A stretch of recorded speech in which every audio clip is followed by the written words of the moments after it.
Bom dia, são 8h16, segunda-feira, 22 de junho. Esta é a TV Senado, eu sou Mariana Abreu e você está assistindo ao Senado Agora.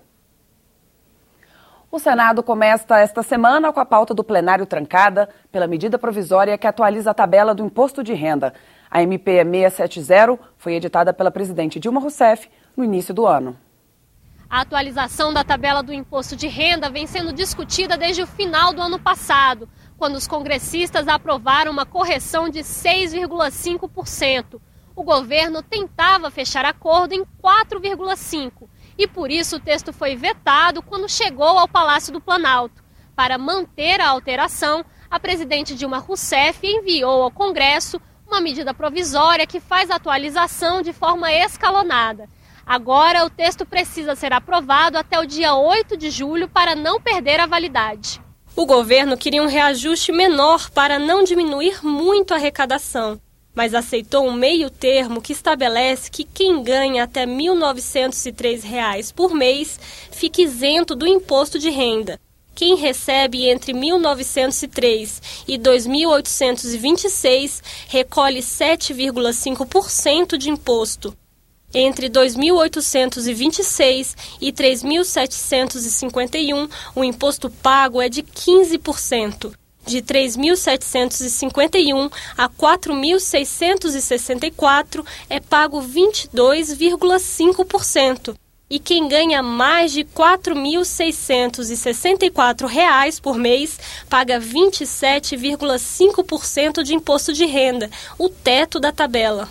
Pelo texto, a alteração da tabela varia entre 6,5% na base e 4,5% no topo.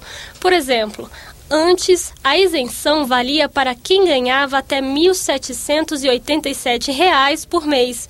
Nesse caso, a atualização foi de 6,5%.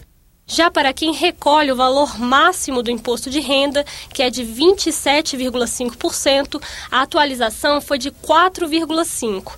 Ou seja, passou de R$ 4.271 para R$ 4.664.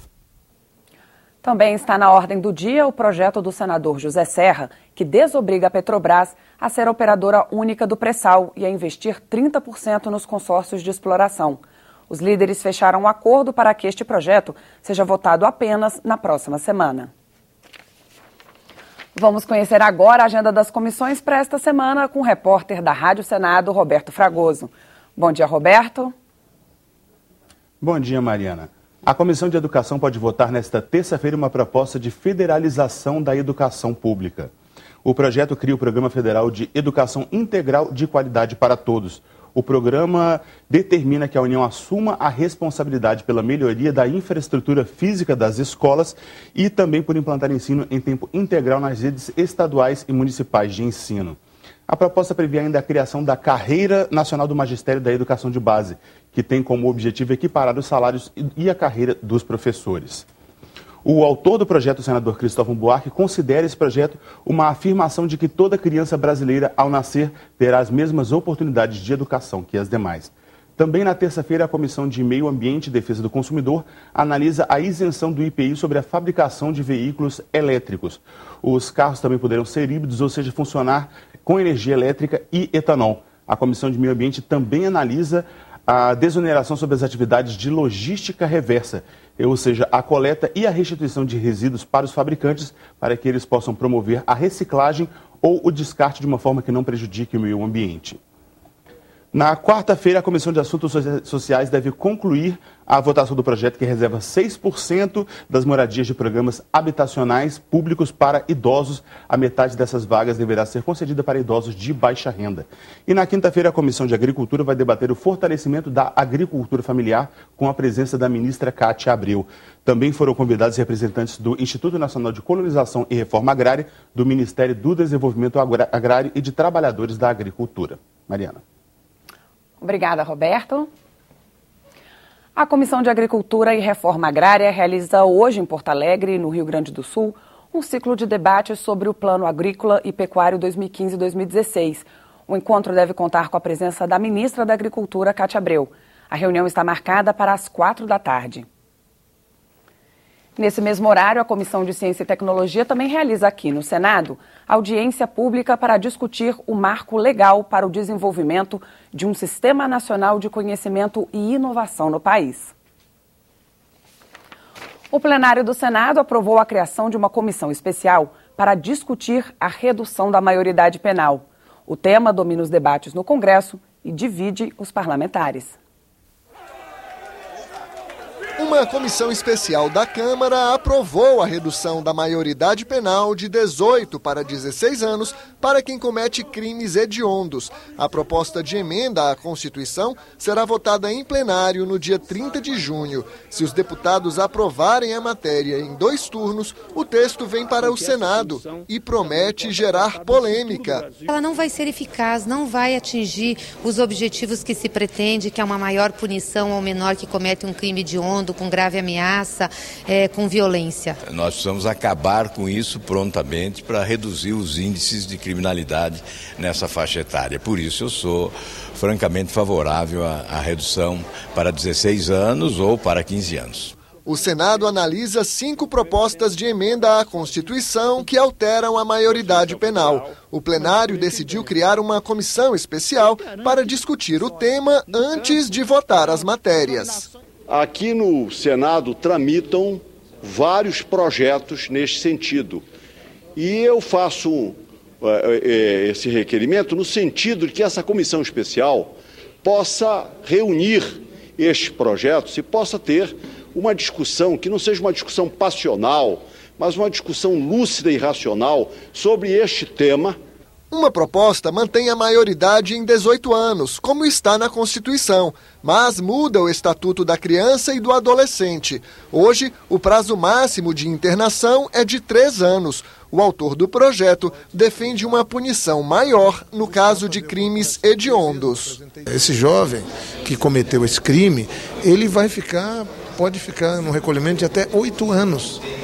Só que não dá para pôr num presídio convencional e muito menos junto com as crianças, com os adolescentes que estão nessas casas que procuram fazer as correções dos jovens. O Brasil tem mais de 23 mil adolescentes que cometeram infrações e estão privados de liberdade.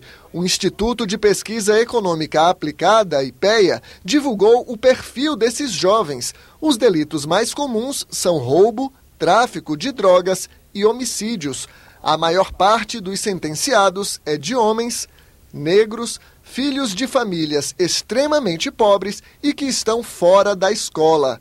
60% deles têm entre 16 e 18 anos. Ainda assim, a pesquisadora do IPEA é contra a redução da maioridade penal. Nós entendemos que não resolve, nós não conseguimos encontrar dados, informações científicas, acadêmicas, que nos consigam comprovar de que o maior aprisionamento vai resolver o problema da violência. Tragédia foi o que viveu o advogado Ari Friedenbach.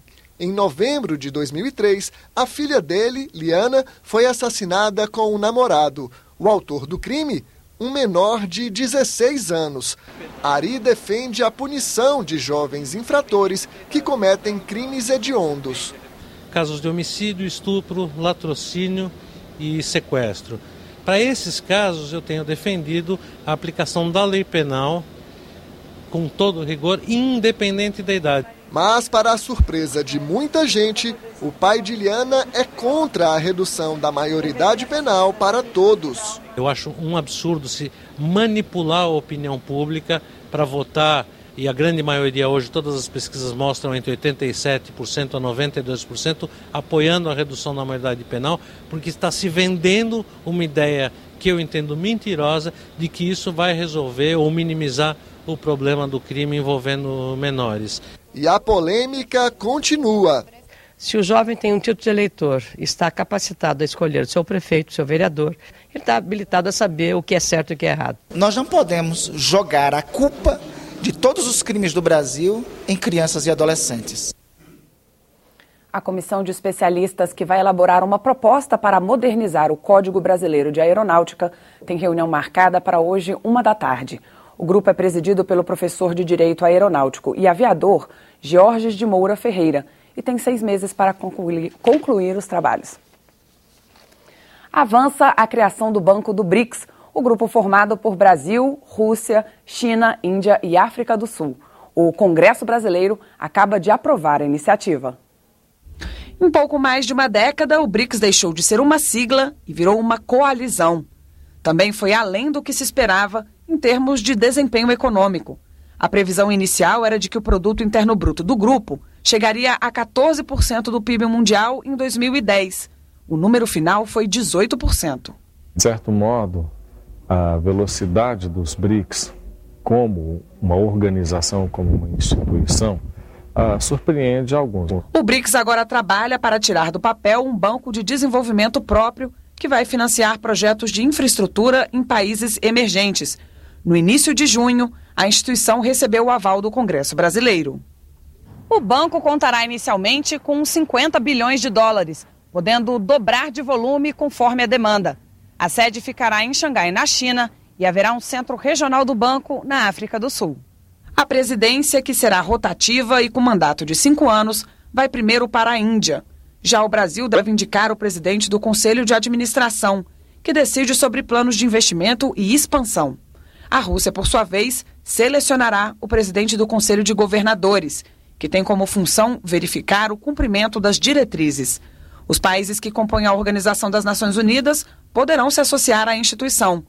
Os membros do BRICS, porém, manterão poder de voto de pelo menos 55%. Do ponto de vista político, há um significado que é o esforço, né, de romper, vamos dizer, com a hegemonia das principais instituições ocidentais no que diz respeito à arquitetura ou aos mecanismos de governança econômica, né? É uma tentativa justamente de diversificar esse universo e de ter instrumentos, ferramentas como um banco de desenvolvimento mais voltados para as percepções, necessidades dos próprios países em desenvolvimento. Os senadores também aprovaram a criação do Arranjo Contingente de Reservas, uma espécie de socorro em caso de turbulências financeiras, parecido com o que faz o FMI. O fundo anticrise, com capital inicial de 100 bilhões de dólares, só poderá ser usado para problemas temporários na balança de pagamentos, que é o total de recursos que entram e saem do país.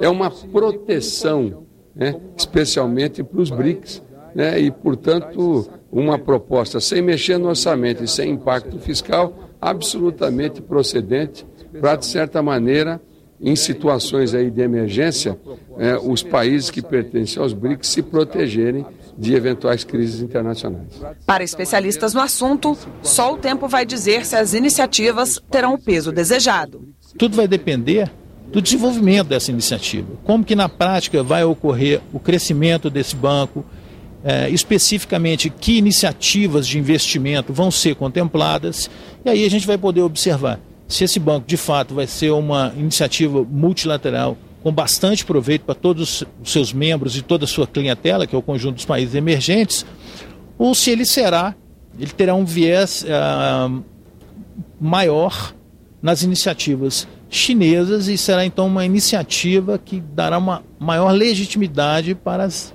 iniciativas chinesas de expansão do seu poder econômico, de projeção internacional da China. Muito da cara que o BRICS virá a assumir no futuro vai derivar das suas políticas de empréstimo. Ao fazer um projeto de infraestrutura, que tipo de condicionalidades vão ser necessárias, quais vão ser os padrões que você vai exigir, serão os padrões brasileiros, chineses, indianos, você vai ter que discutir tudo isso coletivamente e chegar a uma formulação que vai ser importante.